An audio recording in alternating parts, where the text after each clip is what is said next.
It's time for our second interview. For the day, we're speaking to Danny Dilliberto. I hope I'm saying your surname right, Danny. Danny, how are you? I'm good. How are you? I'm fine. Thank you very much for having time to speak to us on the 89.5 FM. Danny, the founder and the director of Ladles of Love, which launched its annual Summathon challenge aiming to provide 100,000 sandwiches to children needing food relief on World Sandwich Day. Before, Danny, we go deep into the 3rd of November. Take me back, when it comes to Ladles of Love. How did the idea even started? Well, it started back in 2014. I was on a health and wellness course, and I was introduced to an ancient Sanskrit word, seva, spelled S-E-V-A, and seva means giving of yourself, wanting nothing in return. And upon learning that word and an interaction with a homeless man in the city, I was in the restaurant industry at the time. So the next logical step was to start a soup kitchen. I felt this inspiration and I just went with it. I had a restaurant in the city, lots of homeless people in the city. And so on a chilly Tuesday evening in July 2014, I served my very first pot of soup.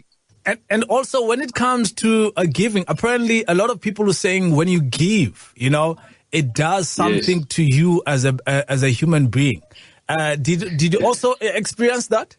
Yes, well, always, apart from the physical wellness that it provides you, one thing I've learned is that when you give wanting nothing in return, what is not negotiable is that you will get in return somewhere.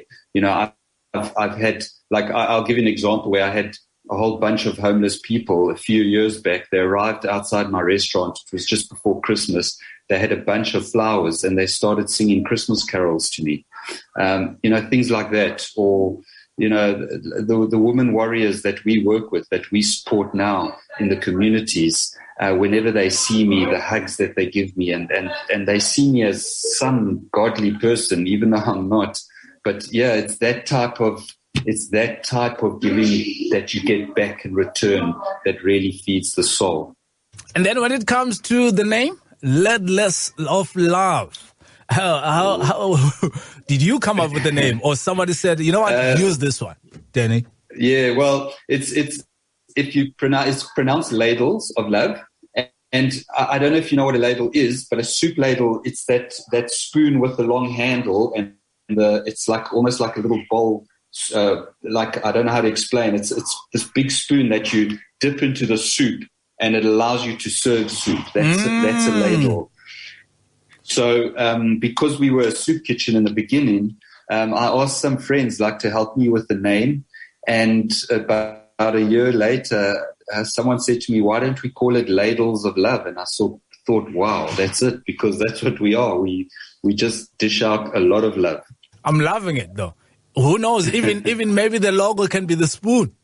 It is. Go online, see our logo. You'll see it's a ladle. And we've tried to give it an African look to it as well. We've created the steam that comes out of the soup is looks like a heart as well. So yeah, it's a beautiful ladle, a beautiful logo that I'm really very proud and passionate about. And Danny, as you said, you started a long time ago, especially, of giving back to different communities. Even if they still living in the street, they still are a community. I want to know, though, what are some of the things that I want to know what some of the things that you identified, as an NPO, some of the causes that makes people live in the street. Because sometimes a lot of people think that people who live in the street, they just go, they're reckless, they just live in the street, not knowing that some of them, a lot actually, is because of circumstances, especially now during the COVID-19. A lot of people have been homeless all over the world. And you personally, what are some of the things that you saw that was common, that caused people to live in the street? Yes. Well, I'll start off with this by saying that homelessness is not the problem. It's a result of our societal problems. So you look at drug addiction, you look at alcohol abuse, alcoholics. You've also got, how many homeless people that live on the street that are not mentally stable, that require special help but can't get it because they just don't have the money or the access to any type of special help. They need special medication, etc. Then you've got gender-based violence. That's a problem. You've got what do you call it? Transgender. When a male wants to be a female, a she-male, they get kicked out of their communities and they end up living on the street. Parents that just cannot look after their children, the children end up on the street. So you've got unemployment, you've got corruption that has really ripped our economy to shreds. And it's all these problems that create homelessness. Is there a solution? There's no solution. I don't believe there's ever a solution, but I believe we can make it better. I believe that we need to work together. We need to accept that homelessness is not going away. That's number one. They are here to stay. And just like the Jewish community, Muslim community, Christian community, you've got a homeless community. And we need to find ways to uplift their dignity, that they can live their homeless life better, if that makes sense. It does make sense. So on Thursday is going to be World Sandwich Day. Is it? Yes. How many times have you been partaking on this World Sandwich Day as an NPO? This is our third one, our third year we're doing it. It all started in COVID. I remember on lockdown, we were trying to figure out different ways to get extra food out into the community as quickly as possible and as cheap as possible. So we did a call out to Cape Town, and we said, people, we need you to make us peanut butter and jam sandwiches, and we're going to send out these sandwiches into the communities. Well, you can imagine it went absolutely viral. And I think within 6 weeks or less, I can't remember, we had collected and distributed over 1 million sandwiches. That's how viral it went. And so we decided this sandwich drive needs to stay. The challenge was that as lockdown was eased off, the number of sandwiches that people were making began to slow down. I think it also became an affordability issue, etc.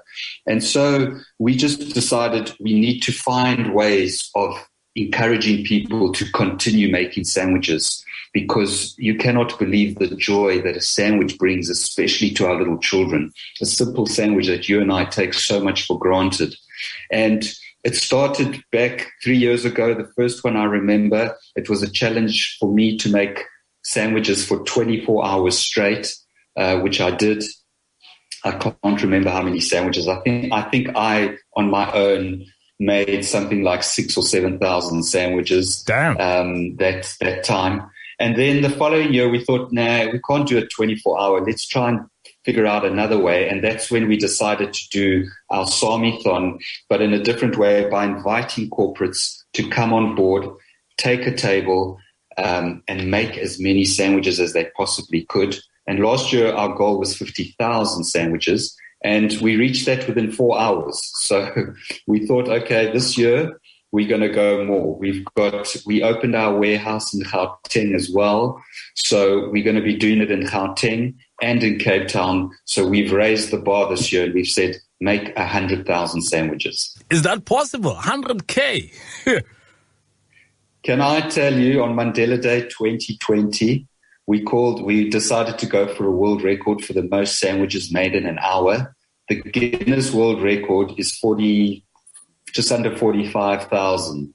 You'll never guess how many Cape Town made in 1 hour. We made 304,000 sandwiches in 1 hour. So for us, 100,000 is very achievable. Obviously, there's going to be a lot less people making it, but it's definitely achievable. Definitely. If you have just tuned in now, speaking to Danny Dilliberto, founder and the director of Ladles of Love, where they will be making sandwiches on Sandwich Day on Thursday, which is on 3rd November, where they'll be distributing it on different communities, especially those who are in need. So tell me more regarding the Summithon Challenge. You know, the idea behind it, are you trying to make sure that at least it gets done in other provinces or towns, not only in Joburg and Cape Town, or do you want other organizations also to do it on their own instead of only you guys are the ones that are advocating it? We definitely hope that we are an inspiration to others to do the same. I wish we could be all over South Africa, but unfortunately, with funding, you grow as funding allows you to grow.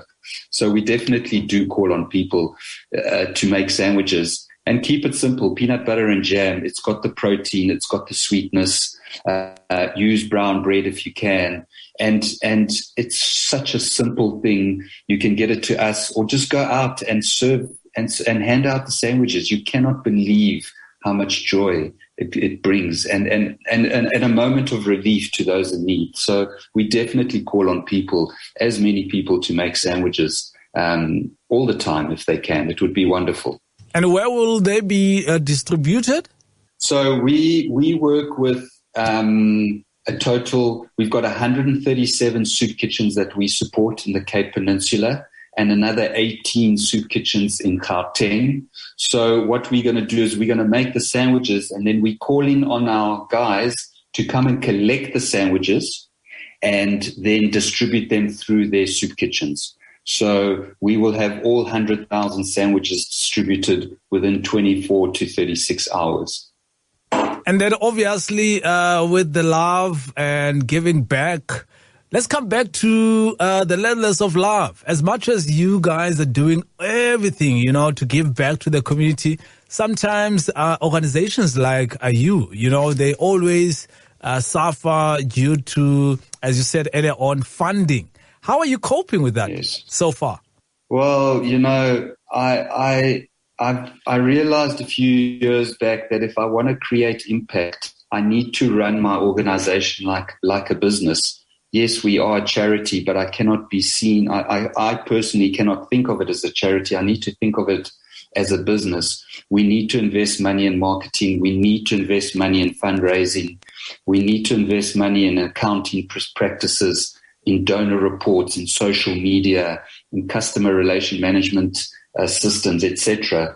And I need a warehouse, for example. So we have what I call a fundraising wheel, and that is a combination of our social media, our newsletters that we send out weekly, our corporate and fundraisers that we have on site. We're hoping to start a call center soon, a little call center calling on people, encouraging them to make debit orders. So we really work hard and spend a lot of money on our fundraising wheel to bring in the fundraisers, to bring in the money. But these, like this Summithon as well, is a campaign. For example, we are calling on the public to go online and sponsor as many sandwiches as possible for 10 Rand.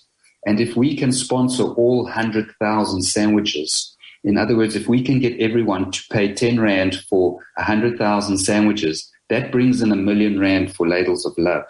And that 1 million Rand will help us buy food for the month, which is all the food that we use through our soup kitchen. So it's all these different elements of the organization that we use to try and bring in as much funding as we possibly can. So, Danny, earlier on I was speaking to Luvo Nabe. Luvo was highlighting that, some of the people in power, they always sometimes forget different communities, to a point where people end up doing toys, banning things so that they could be heard. As an organization, that is helping the people in need, those living in the street. What's some of the things or advice that you can give to power, to the leaders of South Africa? Say that, this challenge of unemployment, things like this these are some of the things. If we do it this way, at least, we might kind of like lower, the people living in the street. As you know, that politics all over the planet now is changing. Politicians are becoming business people, entrepreneur. I won't be shocked even you becoming a president one day. So, because to be honest with you, people like you now are the futurist, thinking of the future, thinking of ideas. That's how the planet needs people who can make actions, not the people who just only want votes. So I want to know, though, what are some of the things that you would say in the power structures so that in South Africa we can curb this thing of unemployment or homelessness? Well, if I can say firstly, sure, there's so much one can say, but firstly, we need to stop thinking of me. A lot of politicians, it's about greed, it's about corruption. If we think of probably the billions of rands that have been lost through corruption, imagine that money was pumped into our communities and our infrastructure and creating jobs and whatever it is. So you just look at that element, the amount of money we've lost through corruption. Then it's a way of thinking as well, which is really difficult to change. I always say take the letter M in the word me and turn it upside down. What word does that word become? It becomes we. And until you start thinking about more than just yourself or more than just the sphere, your circle of influence, that unless together, we can only make our country better together. And I believe if the government sets a wonderful, powerful example, because the government can't do it on its own, it's impossible. So, but if they are setting the example, if they are out there making the change, then they can call on organizations like this or call on corporates and companies to inspire them or motivate them to put back into the community as well. Because we can only do it together. But until this whole greed and for me, that's the biggest. It's everyone has their own agenda, and until we can get rid of our own agenda and think about how we can positively change everyone and help everyone, I think we'll be in this. We'll be on this spiral, this downward spiral, forever. To be honest, it's very difficult. I'm loving it to a point where you're highlighting everything there, Danny. Unfortunately, time is always jealous, especially when it comes to important things. And let's say somebody wants to get involved, in Summithon or with Ladles of Love. How can they do it? Yes. There's two ways. The first one, as I mentioned earlier, go online, Ladles of Love, LADLES, ladlesoflove.org.za. Go to our online, a pop-up window will appear, which you can click on. It'll take you to our online store where you can sponsor as many sandwiches as possible. As I said, we're trying to reach 100,000 sandwiches. Unfortunately, we're not anywhere close, so we're still desperately calling on people to sponsor as many sandwiches. If you don't have a few rand to spare, then you are welcome to email Yolanda at volunteer at ladlesoflove.org.za. She will provide you with a link. We've opened some of the tables on Swamithon Day where you can come and volunteer and make the sandwiches with us. There'll be 3 time slots of 2 hours each. You book the time slot that you want to be with us, and you can come and make sandwiches with us. Any last words for the listeners listening now? Any last words? Choose to be a love activist. Choose to be kind. Choose to spread love. It's the only way we're going to change this world. That is Danny Dilliberto. Danny, I'm not going to add any further. Thank you very much for having time to speak to us. Thank you. Keep up the beautiful work. Thank you for having me. Keep up the beautiful work that you're doing with your team and hoping you get blessed more. Thank you very much.